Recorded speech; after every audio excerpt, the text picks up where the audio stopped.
पर्छ जस्तो लाग्यो। नत्र यताउति विषय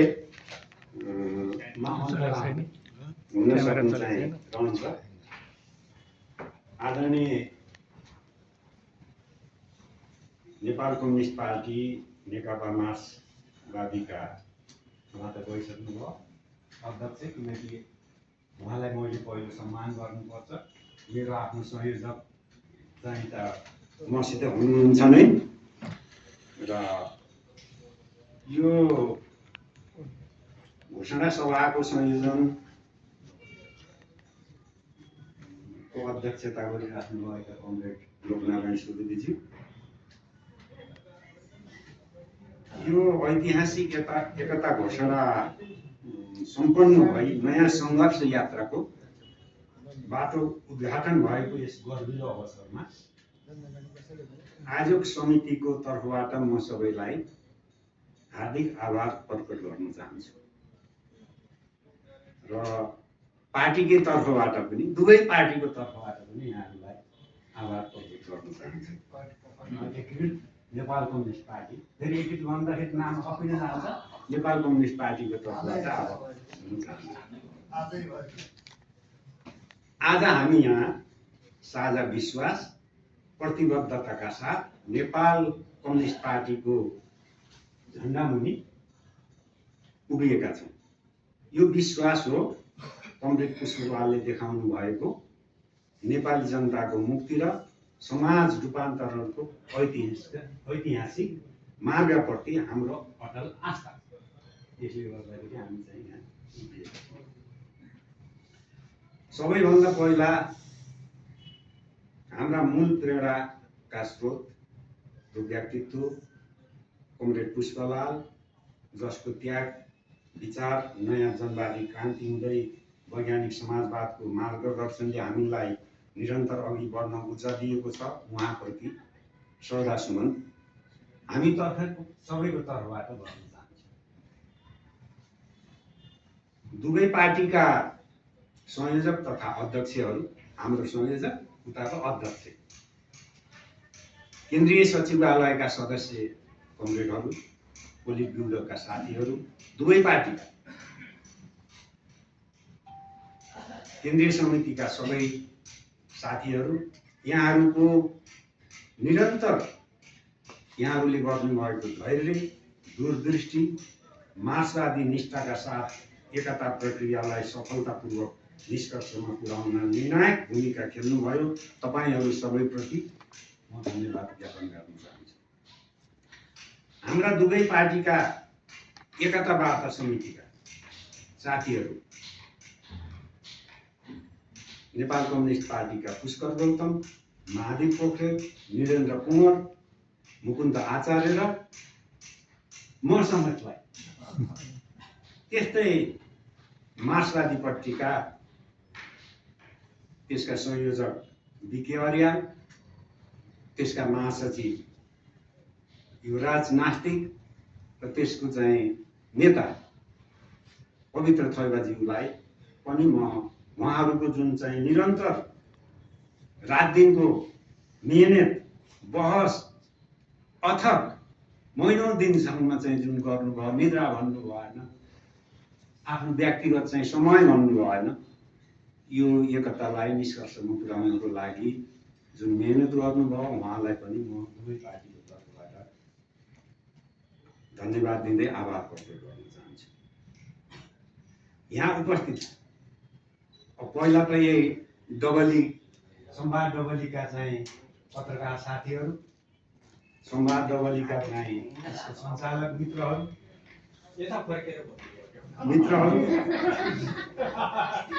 लगायत यहाँ उपस्थित अन्य पत्रकारहरू, जसले नेपालको चाहिँ हरेक आन्दोलनलाई उचाइमा पुर्याउनको लागि महत्त्वपूर्ण चाहिँ भूमिका हिजोको दिनमा खेल्नुभएको छ। त्यसरी नै यो एकताको सन्देशलाई भोलिको दिनमा एउटा प्रतिगामी शक्तिका विरुद्ध प्रचारित देशव्यापी रूपमा चाहिँ गर्नको लागि योगदान पुर्याउनु हुनेछ भन्ने अनुरोधका साथ म उहाँहरूप्रति आभार प्रकट गर्न चाहन्छु। सबै हाम्रा कार्यकर्ता साथीहरू, समर्थक, शुभचिन्तकहरू जसको विश्वास र त्याग र दृढताको आधारमै यो एकता सम्भव भएको हो। तपाईहरूको निरन्तर साथ र सङ्घर्ष बिना आज हामी यहाँ हुने थिएनौँ। यहाँहरूप्रति दुवै पार्टीको तर्फबाट आभार व्यक्त गर्न चाहन्छु। सम्पूर्ण शुभेच्छुक क्रान्तिकारी मोर्चाका नेता कमरेडहरू, हाम्रो दिनेश कमरेडजी हुनुहुन्छ, त्यस्तै चाहिँ अब नाम लिउन पर्यो, बचुतराज ग्यावली हुनु, नाम नछोड भनेर मैले चाहिँ सटाएको मेरो नाम बचुतराज ग्यावलीजी हुनुहुन्छ, माधव कमरेड हुनुहुन्छ, कति मिठो खैबत्र जानुभएको छ, शेरबहादुर विश्वकर्माजी हुनुहुन्छ। अब यो डायलेक्टिभ सोसाइटीको नाम त यहाँ मैले टिपेँ, तर उहाँ आएको मैले देखिनँ, तर पनि मैले सम्झन्छु यहाँबाट आउँछु भन्नुभएको विनोद लोहनीजी हुनुहुन्छ, नागरिक अभियन्ता चाहिँ हाम्रो चाहिँ कुमार श्रेष्ठजी चाहिँ हुनुहुन्छ। अनि हाम्रो बहिनी महिला कमरेड बहिनी, मलाई लोभ लाग्यो, त्यहाँ कुरा पनि गरेँ, मेरो यस्तै स्पष्ट धारणा भएको एउटा मासलाई चाहिँ आकर्षित गर्ने चाहिँ युवा कमरेड हामीले पाउन पाएको कस्तो हुँदो भनेर त्यहाँ चाहिँ खुसामती पनि गरेँ। उहाँलाई त मैले भुल्नै भएन, उहाँप्रति पनि मैले ठुलो आभार व्यक्त गरेँ। र हाम्रो यो अभियान जब हामीले चाहिँ सुरुवात गऱ्यौँ 30 गते नेपाल कम्युनिस्ट पार्टीको स्थापना दिवसको दिन हामीले घोषणा गरियो। त्यस पछाडि साँच्चै नै शत्रुको चाहिँ हाम्रा शत्रुको वर्गीय शत्रु, राष्ट्रका शत्रुहरूको छन्, तिनको क्याम्पमा चाहिँ एउटा भुइँचालो भयो। अब हाम्रो क्याम्पमा एउटा उत्साह, उमङ्ग र चम्किलो अनुहार र सङ्गठित हुने एउटा चाहिँ अवसर सिर्जना भएको मैले अनुभव गरिराखेको छु। र यो ज्यादै महत्त्वपूर्ण कुरा हो। हाम्रो एकतालाई तल्लो तहबाट समेत यसलाई प्रशंसा गरेको चाहिँ र यसप्रति लाग्नुपर्छ। यो एउटा विश्वासको चाहिँ आस्थाको केन्द्र नेपाल कम्युनिस्ट पार्टी बन्नुपर्छ र एउटा वैकल्पिक शक्तिको रूपमा राष्ट्रमा चाहिँ उभिनुपर्छ भनेर चारैतिरबाट हाम्रा विद्वानहरू हामीसित सामेल हुनु, अब सामेल हुन चाहिँ आएको मैले नाम लिनु, हाम्रो महादेव पोखरेलजी हामीसित अहिले आउनुभएको छ। उहाँ चाहिँ एउटा वरिष्ठ कृषिविद, एउटा वन विशेषज्ञ हुनुहुन्छ। त्यस्तै विद्वान प्रोफेसरहरू चाहिँ हाम्रो भगवान चन्द्रजी यहाँ देखिराखेको छु, यस पार्टीमा चाहिँ लाग्नुपर्छ भनेर आइराख्नु भएको छ। त्यस्तै पोखराबाट प्रोफेसर परशुराम कोइराला चाहिँ आउनु भइराखेको छ। एउटा लामो यो आन्दोलनलाई बुझेको र यसलाई चाहिँ यसको सुरुवातदेखि आजसम्मको स्थितिलाई चाहिँ महसुस गरेका वरिष्ठ एउटा चिन्तक कमरेड हाम्रो टङ्क पोखरेलजी हामीलाई चाहिँ एउटा चाहिँ शुभकामना मात्रै होइन, मार्गदर्शन गर्न चाहिँ आज उपस्थित हुनुभयो। त्यस्तै हाम्रो छविजी चाहिँ आउनुभएको छ। यो हाम्रो लागि गौरवको कुरा र इन्जिनियरहरू आज पार्टीमा आइराख्नु भएको छ। भूमिनन्द, त्यस्तै म नाम लिन्छु, कमरेड भूमिनन्द देवकोटा, ऊ पछाडि बस्नु भएको छ। उहाँले चाहिँ यो पार्टीलाई अगाडि बढाउनुपर्छ भनेर चाहिँ एकदम उत्साहका साथ जोडिनु भएको छ।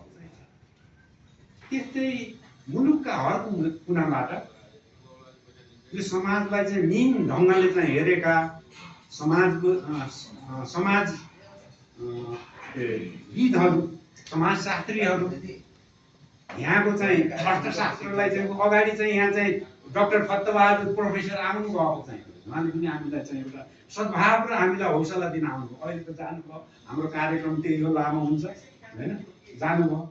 यस्ता समाजका हर क्षेत्रबाट आज नेपाल कम्युनिस्ट पार्टीले लिएको चाहिँ यो दिशा, मार्ग र र सही छ। यसलाई हामीले चाहिँ सहयोग गर्नुपर्छ गर्नुपर्छ भनेर जुन आउनुभएको चाहिँ छ। मैले भुलेँ हाम्रो चाहिँ वरिष्ठ उहाँ चाहिँ लन्डनबाट पिएचडी गर्नुभएको कानुनमा। पहिलोसम्म त त्यताबाट गर्ने चाहिँ हाम्रो कानुनविद हुनुहुन्छ डिपी पौडेल, उहाँहरू आज हामीसित संलग्न। ऊ म्याडम हुनुहुन्छ कानुनको। यसरी चाहिँ हर क्षेत्रबाट हरिता पोखरेल चाहिँ आइराख्नु भएको छ। यसरी एउटा उत्साह यो चाहिँ हामीसित जोडिने चाहिँ काम देख्दाखेरि हामी थाकेर बसेकालाई अब अहिले हेर्नु त हाम्रो चाहिँ त उल्टो पिरामिडको चाहिँ जस्तो देखिन्छ हाम्रो सङ्गठन। जबकि सङ्गठन त पिरामिडको रूपमा तल चाहिँ यस्तो चाप्लो र माथि चुचो हुन पर्ने। हामी अहिले टाउको जोडिएर के ल इन्भर्टेड पिरामिड भन्छ नि, इन्भर्टेड पिरामिडमा चाहिँ हामी चाहिँ छौँ। तर यो निकट भविष्यमा हाम्रो भूमिनन्द कमरेडले हामीलाई सधैँ भन्नुहुन्छ, अब हामीले चाहिँ त्यो काँचो मुढा पोल्ने झिझा जम्मा गर्नु। त्यो झिझा जम्मा गर्नुपर्छ भनेको के हो भन्दाखेरि गाउँ गाउँमा हामी यस पार्टीलाई पुर्याउनु पर्यो। अगाडि कमरेड अच्युतजीले भन्नुभयो चाहिँ जनताको झुब्लीमा चाहिँ हामीले चाहिँ हाम्रो सङ्गठनलाई पुर्याउनु काम गर्न पर्यो। यो जिम्मेवारी अब हाम्रो काँचो मुढालाई पोल्ने झिझा जम्मा गर्छ। र त्यो विश्वासका साथ हामी अगाडि बढ्यौँ भने हाम्रो अगाडिका चाहिँ प्रतिपक्षहरू एकदम अहिले के गरौँ कसो गरौँ भनेर चाहिँ नैतिक रूपमा चाहिँ उनको नुर गिरेको स्थिति छ। हाम्रो चाहिँ एउटा उच्च नुर बनाएर, उच्च चाहिँ विचार बनाएर, उच्च साहस बनाएर हामी अहिले जनताको बिचमा चाहिँ जानुपर्ने आवश्यकता छ। र यो सन्देश लिएर हामी सबै मिलेर चाहिँ जाउँ र नेपाल कम्युनिस्ट पार्टीको भविष्य उज्जवल छ। नेपाल कम्युनिस्ट पार्टीको भविष्य उज्जवल हुनु भनेको नेपाली जनताको मुक्तिको एउटा सही निष्कर्ष चाहिँ निस्किने चाहिँ कुरा हो।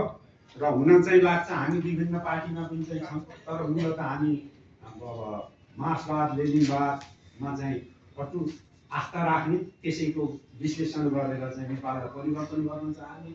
अहिले चाहिँ कसैले भनिएको होला चाहिँ अब नयाँ जनवादी कार्यक्रम हुँदै वैज्ञानिक समाजवादमा जाने होइन, एकैचोटि त्यहाँ जान सकिन्छ भन्ने पनि छलफल गर्ने चाहिँ हामीले अध्ययन गर्ने चाहिँ भोलिको दिनमा चाहिँ त्यो अवसर हामीले छोपौँ र हामी एक ठाउँमा चाहिँ आउँ। फेरि पनि अनुरोध गर्छु, विभिन्न नाममा हामी जे जति छौँ यो क्रान्तिकारी नेपाल कम्युनिस्ट पार्टी स्वयं क्रान्तिकारी चाहिँ एउटा पार्टी हो। कमरेड पुष्पलालले चाहिँ खोल्नु भएको पार्टी हो। यसको चाहिँ भनौँ न लिगेसीलाई बोकेर हामी हिँड्न कसैको चाहिँ इज्जतमा चाहिँ कुनै घाट लाग्दैन। नेपाली जनताले हामीलाई अविश्वास गर्ने चाहिँ अवस्था पनि आउन म साथीहरूलाई आफ्नो पार्टीमा गएर जो नेपाल कम्युनिस्ट पार्टीले त यस्तो पो आह्वान गरेको चाहिँ छ त, हामीलाई त ती मञ्चमा चाहिँ नि स्वागत गर्ला जस्तो चाहिँ गर्यो है, के गर्ने हो, एउटा धर्म सङ्कटमा परियो भनेर हजुरहरूले पनि चाहिँ आफ्नो पार्टीमा लगेर नेपाल कम्युनिस्ट पार्टीलाई सुदृढ बनाउनको लागि हामी एक ठाउँमा चाहिँ आउँ भन्ने विचारका साथ त्यो सन्देश पुर्याउनको लागि चाहिँ अनुरोध गर्दै यहाँहरू जुन आइदिनु भयो, हाम्रो यो सभाको चाहिँ एउटा गौरव बढाइदिनु भएको मात्रै होइन कि एउटा नेपाली जनताको भावनालाई चाहिँ उचाइमा पुर्याउने जुन काम गर्नुभएको छ, फेरि पनि यहाँहरूलाई चाहिँ धन्यवाद दिँदै र यो हाम्रो कमरेड अध्यक्ष आजको चाहिँ सभाको अध्यक्षज्यूलाई यो कार्यक्रम चाहिँ टुङ्गाइदिनको लागि मैले गरिदिएँ हो। उहाँ त्यो छ र बाँकी ल त तपाईँले अब त्यसो हुँदाखेरि बोल्न चाहिँ अब फेरि यस्तो म बिचबाट चाहिँ यहाँ लेखेको मात्रै बोलिदिएको भएदेखि चाहिँ सिद्धिहाल्थ्यो है। अन्त बोल्न जाँदाखेरि फेरि विषयान्तर हुन्छ। र अब मलाई चाहिँ यो मौका साथीहरूले दिनुभयो, धन्यवाद ज्ञापन गर्नको लागि म पार्टीप्रति आभार व्यक्त गर्दछु। र धन्यवाद, लाल सलाम। मैले सधैँ जय नेपाल भन्छु। जय नेपाल।